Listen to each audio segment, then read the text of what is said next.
আমরা যখন সুপুরে সরানোর জন্য চাপ দিতেছি, ওয়াকার তখন বুঝে ফেলছে এর পরের চাপটা ওর উপরে আসবে। সে তখন করলো কি, দুই দিকে দুই কথা কইল। একটা কথা আগে কয়ে রাখি, এখন যা কইতেছি এটা ওয়াকারের হুবহু কথা না, এটা আমার ভাষার সারমর্ম আর কি। বার্তাটা সে কোন দিকে কি দিছিল সেটা কইতেছি। বিএনপির এসে বোঝাইলো সুপুরে সরাইতে চায় ওরা যেন ইউনূসের শাসন লম্বা হয়। আপনারা কিন্তু ক্ষমতা আসতে পারবেন না, দেখতেছেন না যত দিন যাইতেছে আপনাদের বদনাম হইতেছে, বদনাম বাড়তেছে। ইলেকশন যত দেরি হবে আপনাদের তত কলে খবর আছে। আর জামাতকে যে বুঝাইলো আপনারা এত তাড়াতাড়ি নির্বাচন চান না হুজুর, যত দেরিতে হয় ততই ভালো। আর ইমেজটা ধরে রাখেন আপনাদের সৎ মানুষের দল হিসাবে। ইলেকশনের আগে মাফিয়াদের টাকা পয়সা আসবে, অনেকে নিয়ে আসবে, কিন্তু ওইসব নেবেন না। হ্যাঁ, আল্লাহর বাস্তে আন্ডারওয়ার্ল্ডে যে সমস্ত কানেকশন আছে না, ওই যে সাজ্জাদ শিবিরের নাসির টাসির এগুলো আছে না চট্টগ্রামে, ওগুলা রাখবেন না গলে। আর অমুক তমুকের নামে বহুত বদনাম, ওদের নমিনেশন দিয়েন না। মানে বুঝছেন খেলাটা? বিএনপি কয় আগে ইলেকশন নেন, আর জামাতে কয় ইলেকশন পিছান। পুরো ইলেকশনটা ওয়াকার এইভাবে খেলে দিছে। জামাত আন্ডারওয়ার্ল্ড থেকে দূরে সরে গেছে, আর উদাম কেলানি খাইছে বিএনপির ইলেকশনের আগে।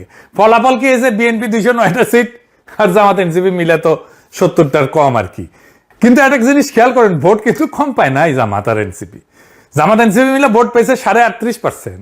38% ভোট নিয়ে সিট পেয়েছে 70-এর নিচে। এটা আসল কথা। ইলেকশনের আগে যে হাইপটা উঠছিল জামাত এনসিপির, ওরকম হাইপ তোলা অবিশ্বাস্য। ভোটও পাইছে, কিন্তু ভোটটা আসনে কনভার্ট হয় নাই। বিএনপির লাভের গুড়টা পুরাই খাইছে, আর জামাত এনসিপি লাড্ডা গুড়টা। ভোট আর আসনের যে ফারাক, এটা এমনি এমনি হয় নাই।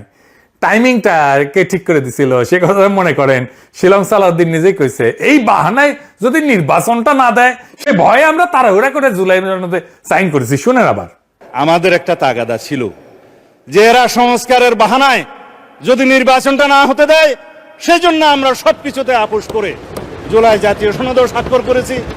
আমরা একত্রিত হয়েছি, সমঝোতা হয়েছে, এবং নির্বাচনের স্বার্থে আমরা অনেক কথা বলি নাই। শুনিছেন? হ্যাঁ, শুনছি জামাত নাকি ওয়াকার সাহেবকে খুব ভালো পায়। হ্যাঁ, বুঝছাও কেন ভালো পায়? এটা জিগাইলে কয় কি, ওয়াকার সাহেব 5 ওয়াক্ত নামাজ পড়ে। হ্যাঁ, মাশাআল্লাহ।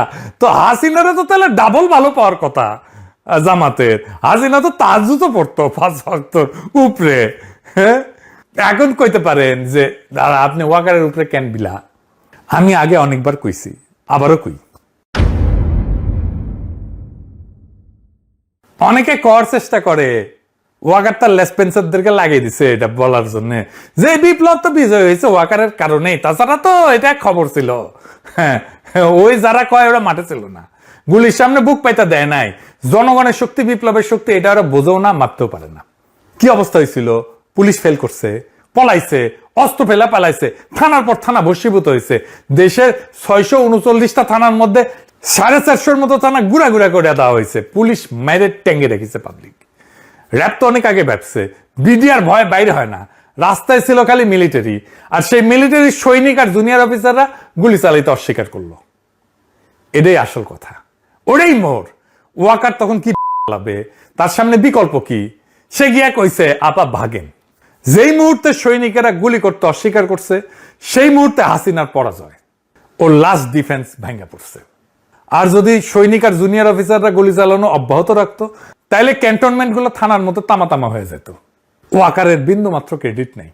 ক্রেডিট আমি দিই সৈনিক আর জুনিয়র অফিসারদের। 100-র উপরে আরো 100% দিই। তাইলে ওয়াকার কি করছে আসলে? আসেন এবার লিস্টটা শোনেন। 1 নাম্বার, হাসিনারে পলায় যেতে দিচ্ছে।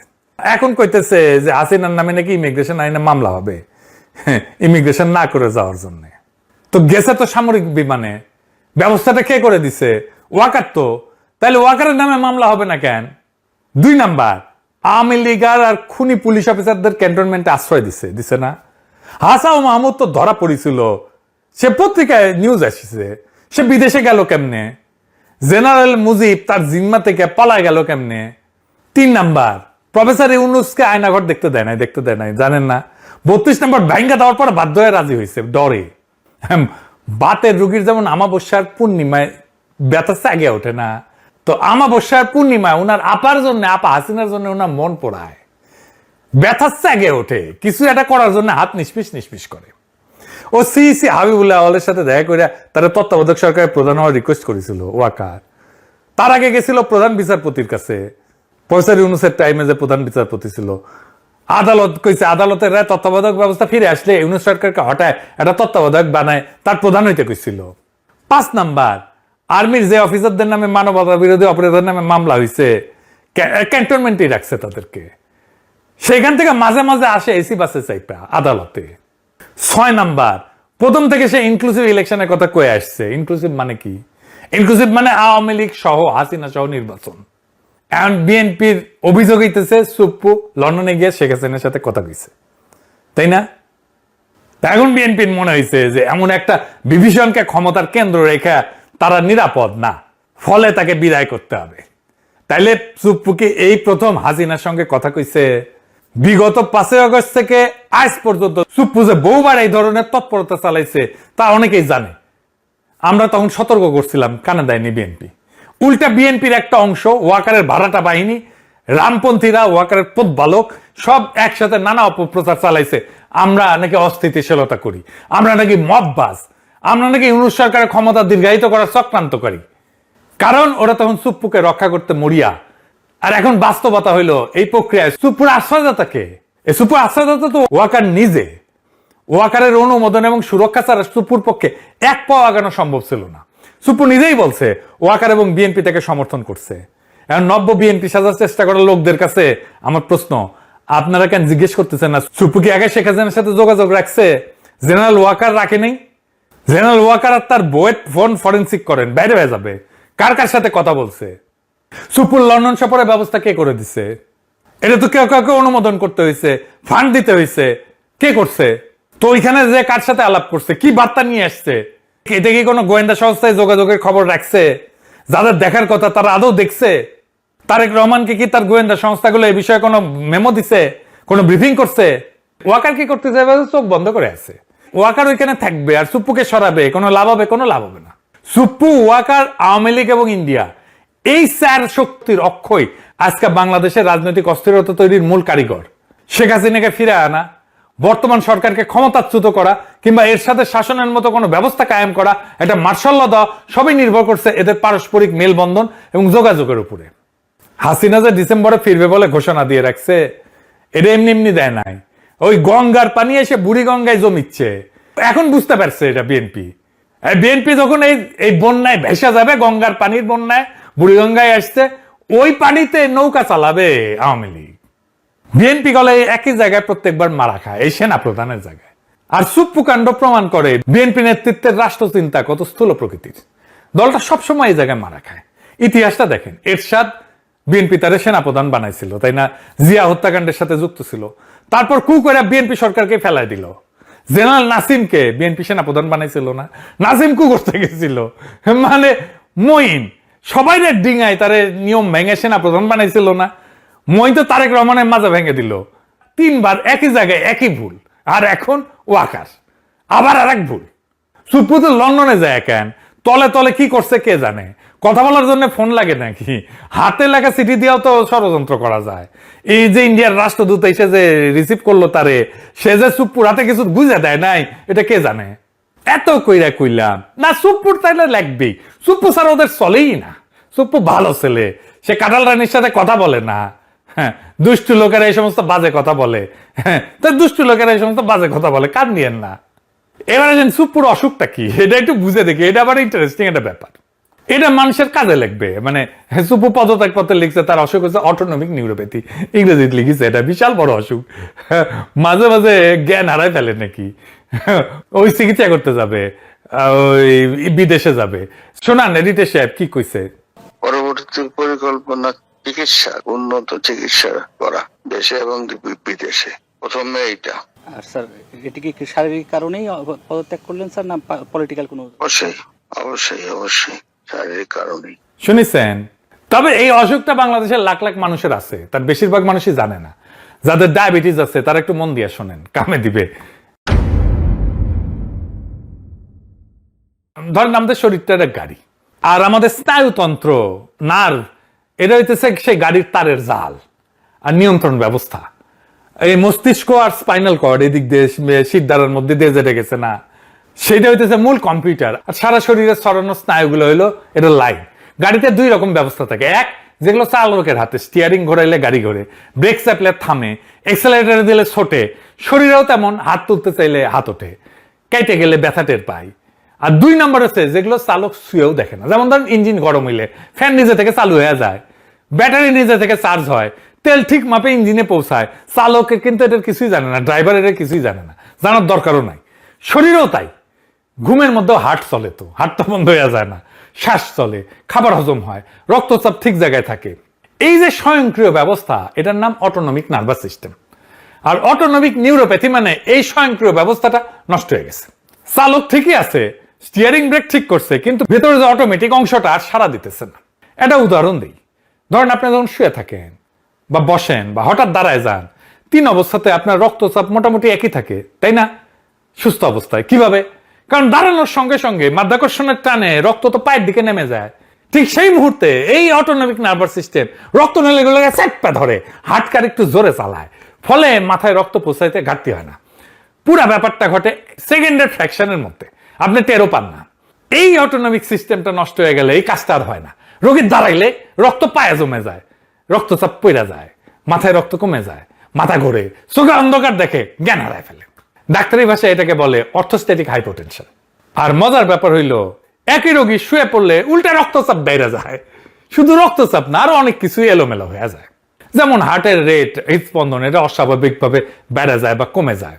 অল্প খেলে পেট ভরা লাগে, খাবার হজম হইতে চায় না, হাগা হইতে চায় না, কোষ্ঠকাঠিন্য হয়, আবার ডায়রিয়া হয়, প্রস্রাব ধরে রাখতে পারে না, পুটা পুটা পুটা পুটা করে প্রস্রাব পড়ে, মূত্রথলি ঠিক মতো খালি হয় না। হ্যাঁ, তারপর ওই যে আছে না নাইস অ্যান্ড অ্যাট্রাকটিভ, ওই নাইস অ্যান্ড অ্যাট্রাকটিভের কাজটা ঠিক মতো করতে পারে না।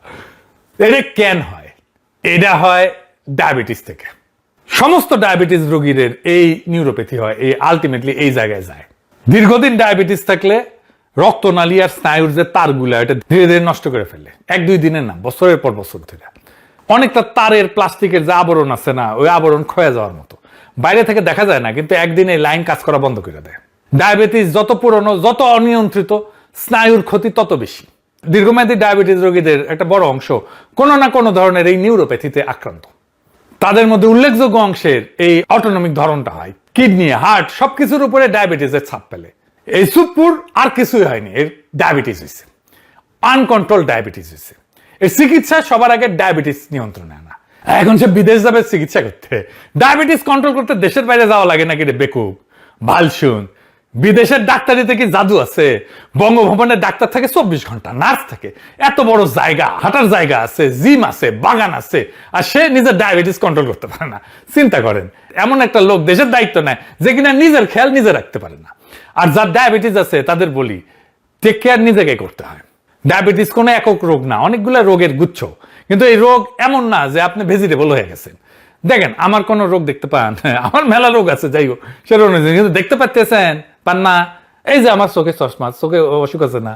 আছে তো চশমা ছাড়া আমি তো চোখে দেখি না। কেউ কি বলে আমার চোখের রোগ আছে? কেউ বলে? আপনারা বলেন, আপনাদের অনেকে তো চশমা পড়েন, বলেন না কেন? বলেন না, কারণ আমি আমার টেক কেয়ার করতে পারি। কিন্তু যদি এমন হইতো প্রত্যেক সকালে নার্স আইসা আমার চোখে চশমা পরায় দেয়, মুছে দেয়, রাতে আবার খুলে দেয়, তারপরে আমি শুইতে যাই, তাইলে আপনি শেষ। যেই রোগের টেক কেয়ার আপনি নিজে করতে পারেন, সেটাতে আপনি রোগ বলে মানেনি না, কনসিডারই করেন না। তো ডায়াবেটিসও এরকম, আপনার টেক কেয়ার আপনি নিজে করতে পারলে আপনার এটা রোগী মনে হবে না। যাই হোক, ডায়াবেটিস রোগীরা এটা মাথায় রেখেন। এইবার আসেন পদত্যাগ প্রশ্নে। সুপ্পু তো গ্রেপ্তারের দাবি উঠেছে। সুপ্পু কইতেছে তারে কে গ্রেপ্তার করে? সংবিধানের 51 ধারা আছে না, শুনেন। কিসের বিচার করবে? আর্টিকেল 51 অফ দি কনস্টিটিউশনে পড়ে যায়, দেখুক। শুনিছেন? বেকল এরশাদের টাইমে 51 ধারা ছিল না, ওরা জেলে নিছি না আমরা। এই 51 ধারার রক্ষাক অবস্থা কাজ করে যতক্ষণ সে রাষ্ট্রপতির পদে আছে। পদটা ছাড়লে ওই ছাতাটা মাথার উপরে আর থাকে না। ওর নামে 2 টাকা ফাইন উঠেছে, এরপরে ওই জেলে যাবে। আমরা তো সুপ্পুর উপর প্রতিশোধ নিতেছি না। সুপ্পু কি ছিল? সুপ্পু ছিল শেখ হাসিনার মনোনীত রাষ্ট্রপতি এবং জুলাই গণঅভ্যুত্থানের পর পুরনো রাষ্ট্রের সাংবিধানিক ধারাবাহিকতা রক্ষার কেন্দ্রীয় চরিত্রদের একজন। সুপ্পু তো নিজেই সাক্ষাৎকারে বলছে তার গুরুত্বপূর্ণ ভূমিকার কথা, নিজেই ফাঁস করে দিছে। তার বক্তব্য অনুযায়ী 5 আগস্টের পর 3 বাহিনীর প্রধান এবং বিএনপির নেতারা তাকে সাংবিধানিক ধারাবাহিকতা রক্ষায় সহায়তা করছে, বলছে না? 3 বাহিনীর প্রধান তাকে বলছে যে তিনি সশস্ত্র বাহিনীর সর্বাধিনায়ক। তার পরাজয় মানে সশস্ত্র বাহিনীর পরাজয়। সে এই কথাটা বলছে পুরনো সংবিধানের অধীনে নতুন সরকার গঠনের ন্যায্যতা হিসেবে। এই বক্তব্যের রাজনৈতিক তাৎপর্য কিন্তু ভয়াবহ। 5ই আগস্ট জনগণ শেখ হাসিনার শাসনের বৈধতা ভেঙে দিছে। জনগণ তখন শুধু একটা সরকার সরায়নি, তারা রাষ্ট্রের প্রচলিত ক্ষমতা ব্যবস্থার বিরুদ্ধে নিজেদের সার্বভৌম ক্ষমতা হাজির করছে। সার্বভৌম ক্ষমতা, সেটা সবার উপরে, সংবিধানের উপরে, রাষ্ট্রের উপরে। অথচ সেই মুহূর্তে জনগণের শক্তিকে নতুন রাষ্ট্র গড়ার পথে নেওয়ার বদলে রাষ্ট্রপতি 3 বাহিনীর নেতৃত্বে পুরনো রাষ্ট্রযন্ত্র এবং বড় রাজনৈতিক দল বিএনপি মিলে সাংবিধানিক ধারাবাহিকতা রক্ষাকে প্রধান কাজ বানাইছে। সাংবিধানিক ধারাবাহিকতা কথাটা শুনতে খুব নিরীহ লাগে, খুব মজা লাগে, খুব সুন্দর লাগে, খুব শুদ্ধ লাগে। বাস্তবে এটার অর্থ ছিল শেখ হাসিনা চলে গেলেও যেন শেখ হাসিনাকে, যে ব্যবস্থা শেখ হাসিনাকে বানাইছে সেই রাষ্ট্র ব্যবস্থা যেন অক্ষত থাকে। জনগণ শাসক সরাইতে পারবে কিন্তু রাষ্ট্রের ভিত্তি বদলাইতে পারবে না। গণঅভ্যুত্থান সরকার বদলাবে কিন্তু ক্ষমতার উৎস হবে না। পুরনো সংবিধান, পুরনো আমলাতন্ত্র, পুরনো আদালত, পুরনো রাষ্ট্র, পুরনো নিরাপত্তা কাঠামো, পুরনো অর্থনৈতিক স্বার্থগোষ্ঠী, পুরনো বন্দোবস্ত, এরাই শেষ কথা বলবে। এই অর্থে সুপ্পুর বিচারের দাবি শুধু প্রতিশোধের দাবি না, এটা গণঅভ্যুত্থান নস্যাৎ করার রাজনৈতিক প্রক্রিয়ার বিচারের দাবি। কিন্তু একটা লোকরে ধইরা বিচার শেষ করে দিলে চলবে না। প্রশ্নটা লোকের না, প্রশ্নটা প্রক্রিয়া। কে কোন সিদ্ধান্ত নিছিল, কার পরামর্শে নিছিল, 5ই আগস্ট রাতে বঙ্গভবনে কারা বসছিল, ওখানে কি কথা হয়েছিল, কে কারে কথা দিছিল, নতুন গঠনতন্ত্রের রাস্তাটা কে বন্ধ করে দিছিল, আর ওইটা বন্ধ করে কার কি লাভ হইল, এই প্রশ্নগুলো তুলতে হবে, এই প্রশ্নগুলো ফয়সালা করতে হবে। এই প্রশ্নে ফয়সালা না করলে সুপ্পুর পদত্যাগ একটা খবরই হয়ে থাকবে, ইতিহাস হবে না। খবর মানুষ 2 দিন পরে ভুলে যায়, ইতিহাস ভোলে না। আর যতদিন এই প্রশ্নগুলোর জবাব না আসতেছে ততদিন কাঠামোটা ওইখানেই খাড়ায় আছে। কাঠামো ঠিক থাকলে খালি চরিত্র বদলায়, নাটক বদলায় না।